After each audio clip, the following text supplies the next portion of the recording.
ঈদের দিন বিকেল থেকে অ্যাকচুয়ালি আমাদের ঈদটা শুরু হয়েছে। দুঃখ আমার এটা ঠান্ডা ছিল। তো বিকেল থেকে কোথায় গিয়েছিলাম, কি করলাম, কোন রেস্টুরেন্টে গিয়েছিলাম, কেমন লাগলো সবকিছু মিলে আজকে এই ছোট্ট ভিডিওটি। আই হোপ আপনাদের ভালো লাগবে। লাইফ আর দুষ্টুমি, সেই সাথে একটু ডেকোরেশন করলাম বাসায়। তো ভালোই কেটেছিল চাঁদ রাতটা। অ্যান্ড ঈদের দিন বিকেল থেকে অ্যাকচুয়ালি আমাদের ঈদটা শুরু হয়েছে। এটা কেন বলছি? সারাদিন লিঙ্কনের কাজ ছিল অফিসের। অ্যান্ড বাসায় গেস্ট আসছিল, তাদেরকে আপ্যায়ন করা হয়েছে। এই যে রান্না বান্না তো আছে। সকালে আমি অবশ্য সকালের মধ্যে রান্নাটা কমপ্লিট করে আজকে ফেলেছিলাম। যেখানেই যাচ্ছি দেন না রেডি কেন হচ্ছিলাম, কৃষি গবেষণার উঠেছিলাম। ভিতরে সব তো লিংকনের যেহেতু অফিসের কাজ ছিল ওটা কমপ্লিট করে দেন হচ্ছে আমরা বিকেলে বাহিরে বের হয়েছি গাড়ি নিয়ে। কোথায় আর যাব? ঈদের দিনে এত মানুষ থাকে। নরমাল, কারণ ঈদের দিন তো সবাই ঘুরবেই ফিরবেই, এটা নরমাল। এজন্য ভাবলাম যে কোথায় যেতে পারি, কোথাও যাওয়া যায়। গাজীপুরে কৃষি গবেষণায় ঢুকেছিলাম। এটা উন্মুক্ত করে দিয়েছে আজকে। এখন সবটার মধ্যে মানুষ থাকবে। সুন্দর দেখছো বিকেলটা, ওখানে সবাই সূর্যটা বসে কিভাবে আড্ডা আছে। দিচ্ছে যে যার মতো। সূর্য ডুবছে। সূর্য ডুবলে কখন এরকম আলো থাকে? আর দেখেন লাইফ আর দুষ্টমি। কি করো লাইফা? What is this? তো এই সুন্দর পরিবেশে আমরা কিছু সময়টা স্পেন্ড করলাম এখানে। ভালোই লাগছিল। আজকের ওয়েদারটা অনেক ঠান্ডা ছিল তো ঈদের দিন।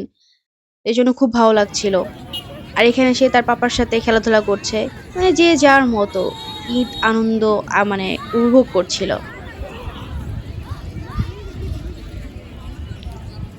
তো এখানে থাকতে থাকতে সন্ধ্যা হয়ে যাচ্ছিল।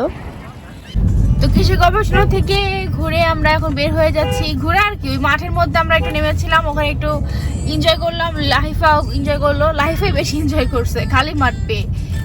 এই যে এটা ফটো তুলছি না ওখান থেকে? না, এটা আরেকটা তাই এটা কিসের ট্যাঙ্কি? পানির ট্যাঙ্কি। পানির ট্যাঙ্কি? এটা স্টোর করে রাখে পানি? পানি উঠে না তোমার ট্যাঙ্কিতে যেরকম। ও আচ্ছা, এটা বাসার উপরে নাই তো, এটা কোয়ার্টার না, সব ভিতরে। ও এক জায়গায় পানি উঠে সব জায়গায় সাপ্লাই দেয়। মানে খালি কল আছে আর পানির ট্যাঙ্কি হলো এটা।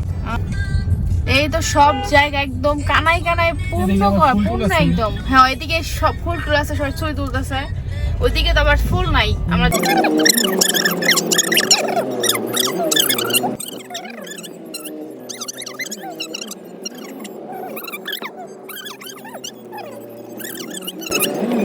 যাতে ঢুকতে না দেয় এদের অসুবিধা, বুঝছো না? এই তো আমরা এখন বের হয়ে যাচ্ছি কৃষি গবেষণা থেকে। অনেক মানুষ আজকে, অনেক অনেক মানুষ আসছে, ভিতরে আসছে প্রচুর। সব জায়গা দিয়ে যেদিক দিয়ে তাকাই সেদিকে দেখি মানুষ। এত এত মানুষ আমি জানি না যে এখানে মানে আজকে ওপেন করে দিছে।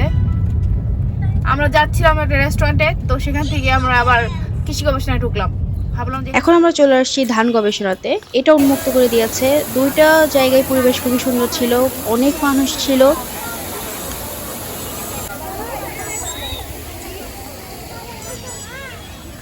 তো আজানের একটু আগে আগে আমরা বের হয়ে যাচ্ছি।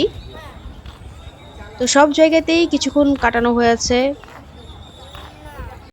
যেহেতু আজান দিবে এখন, সেজন্য ভাবলাম যে আর না থাকি এখানে, অন্য কোনো একটা জায়গায় গিয়ে বসি একটু রেস্টুরেন্টে। মাম দেখবা এগুলা? আচ্ছা, এগুলো দেখা ভালো না মাম, তাও তুমি দেখবা। এখানে প্লেগ্রাউন্ড আছে বেবিদের।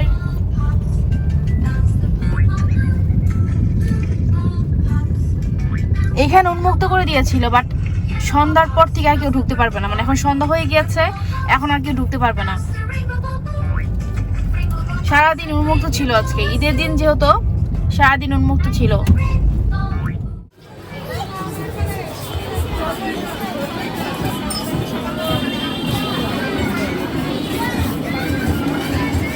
আর এই হলো আজকে রেস্টুরেন্টের অবস্থা। আজকে সব রেস্টুরেন্টেও সেম অবস্থা। আমি ভাবছিলাম যে কি অর্ডার দেবো আর কি বা খাবো আজকে। তো সাহস নিয়ে বসলাম, বসে অর্ডার দেওয়া হলো। লাচ্ছি অর্ডার দিলাম একটা, অ্যান্ড বার্গার অর্ডার দিয়েছি। তারপরও তো অনেকক্ষণ ওয়েট করে দেন অর্ডারটা মানে দেওয়া দিয়েছে। আসছি একদম রুক্ষ সূক্ষ্ম। আমার এটা ঠান্ডা ছিল, পুরো একটা বাজে অবস্থা। এর খসখস একদম। এখানে আমাদের গাড়ির সামনে দাঁড়িয়ে অনেকে ছবি তুলছিল। তো এই জন্য আমরা একটু হাঁটাহাঁটি করছিলাম সামনে দিয়ে। গাড়ির কাছে যাইনি, গেলে তোদের আনন্দটা নষ্ট হয়ে যাবে সেজন্য।